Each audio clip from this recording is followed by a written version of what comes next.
This week in the Regency, it's fashions for June, specifically London female fashions for June from the Hull packet of the 8th of June, 1819.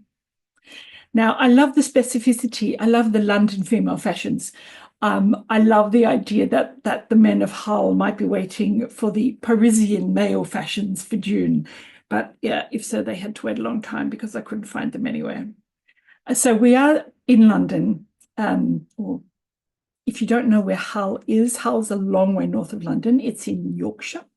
So they had to wait more than a week to get their fashions for June. These dresses come from Ackerman's repository, this description, Ackerman's repository of the arts. Morning dress, a round dress of thick jaconet muslin.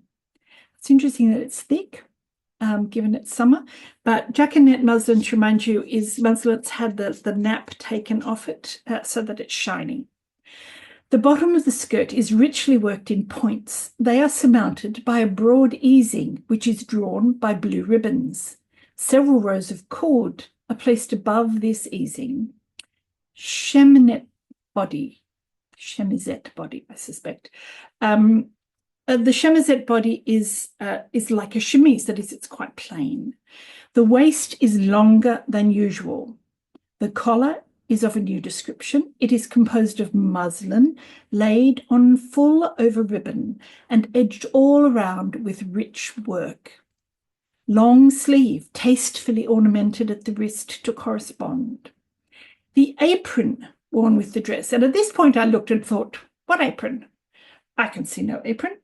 And when I looked closer, I realized that it was wrapped all around. That took me back to my convent school days, because in our first year of high school, in year 7, we had to wear an apron that wrapped like a full, almost like a sundress. You know, you had full shoulders, and it wrapped all the way around.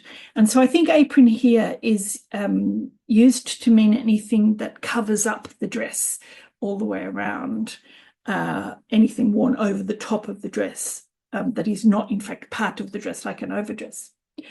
So the apron worn with the dress is composed of the same material. It is rather more than a 3/4 length and is trimmed round with rich work.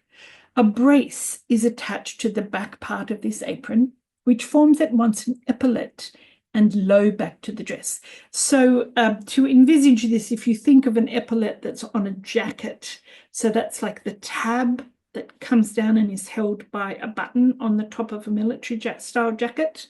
So I think what we've got is that kind of tab across the back, which will draw the dress in to the figure more. It is advantageous to the shape and has a very tasteful effect. It is composed entirely of rich work. Okay, so rich work means that there's a lot of embroidery and sewing involved, and it's expensive. Headdress, a cornet, or rather we should say a half cornet composed of white lace. It is of a moderate height and has very small ears, which do not meet under the chin, where it is tied with blue ribbon. It is ornamented only with a simple bow of ribbon to correspond, which is placed on one side of the caul. Blue kid shoes. Okay, so there are 2 words there that I had to get a real definition of. Caul, I already knew in one context. A caul is what it used to be called when a baby was born with the amniotic sac over the top of their face, and so covering the whole head. And such children were said to have the second sight. So it turns out that a caul is something that is a close-fitting hat. So if you think about a toque from the 1920s, a hat that comes kind of all the way down around the head on all sides, that's a caul, but without that little flip up that you get from the toque. And a cornet. Cornet comes from the French word for horns, and it's a headdress. It was a medieval headdress, which sort of gave the impression of horns. and evolved from there. And this is an image of a traditional cornet from Brittany. And by this time in the early 1800s, the only people who were wearing cornets were nuns and very traditional women, Breton women, and maybe some other areas in Europe. If you are old enough to remember that show, The Flying Nun, Sally Field wore a cornet. So when we look back at the image, we can see that it's nothing like that. Doesn't look anything like that. But I think here what you have is that we have a two-parter. We have the call that comes close. And then we have this kind of crown effect that sits on top, which they're calling a cornet, I suspect, because they don't have any other word that describes it properly.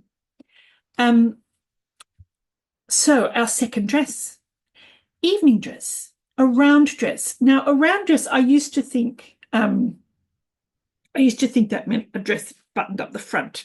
But in fact, a round dress is any dress that is complete in itself. Like you could wear it without an overdress. It covers all the bits effectively.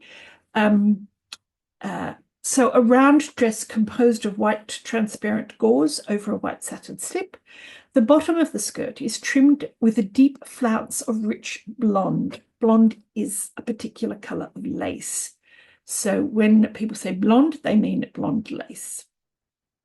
A deep flounce of rich blonde formed into draperies by white satin bows.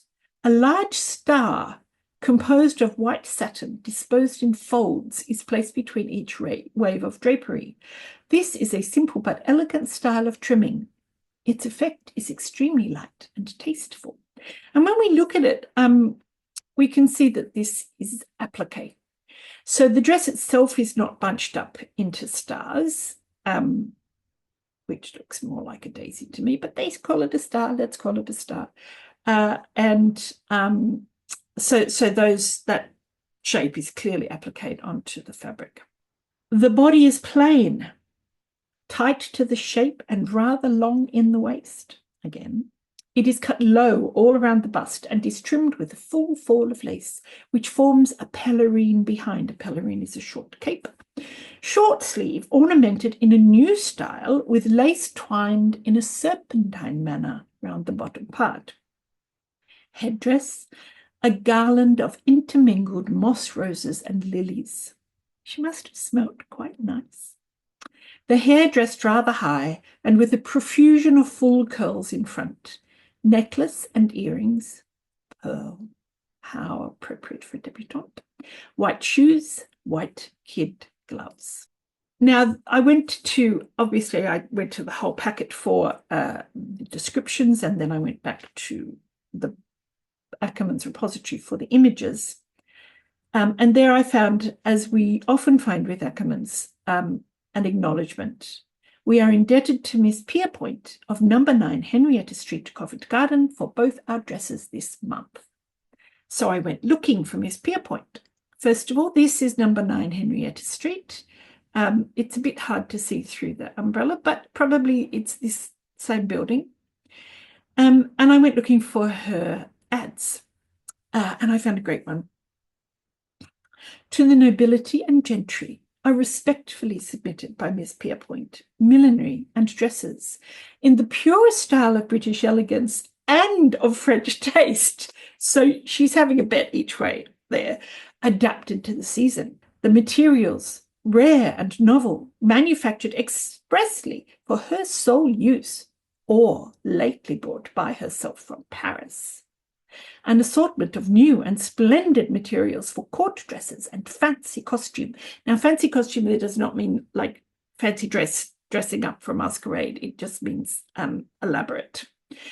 An Erling lace dress, Valenciennes style, of unrivaled elegance and beauty. The superior corset à la grecque, which has been so long admired. Fashions from Paris received weekly. No. 9, Henrietta Street, Covent Garden. NB, an apprentice and improvers wanted. So the reason that she wanted an apprentice and improvers is because she had recently set that business up. This is fairly early.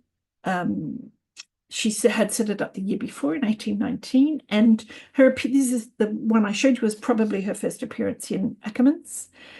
And she became a very important modiste and was responsible with one other for the lowering of the waist from the Empire line. So in both of those dresses, you'll see the waist is worn longer. And over the 1820s, the waist got lower and lower and lower. And one of the reasons why, I think, is because Miss Pierpoint had invented this corset. And stays, the Regency stays that you wore under an Empire line, their main purpose was to hoist the bust up. It was not to compress the midriff or waist. And in fact, they often didn't go to the natural waist, which made them quite comfortable to wear, I have to say. But when you start having a dress that fits the figure, people wanted to look thinner and they wanted it to look elegant. And so we needed a different kind. We needed a corset instead of stays, and a corset being something that constricts you. Corsets were worn during the Regency, but it was more likely to be an overweight man than a woman because the Empire line gave you quite a lot of coverage there. The corset for the woman, the constricting corset for the woman, we're moving into a new and unfortunate period. Miss Pierpoint is one of the main movers and shakers of this.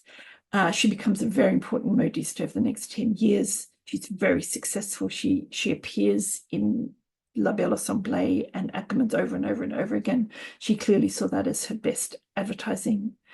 And I don't think it's a coincidence that somebody who invented a corset should then push clothes which require that corset in order to be worn properly. I strongly suspect that the reason Miss Pierpoint liked dropped waist, lower waist, was so that she could sell more of her corsets.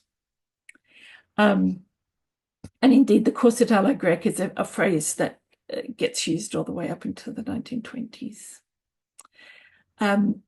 So we're at the start of a change.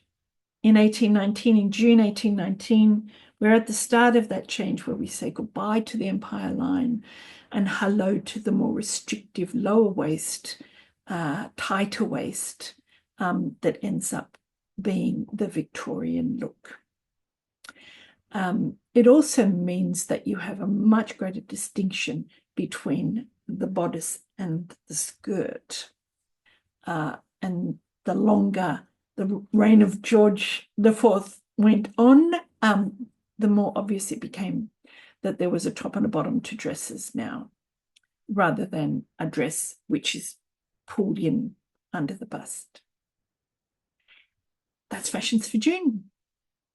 That's this week in the Regency. I'm Elizabeth Layden. I'll see you next week in the Regency.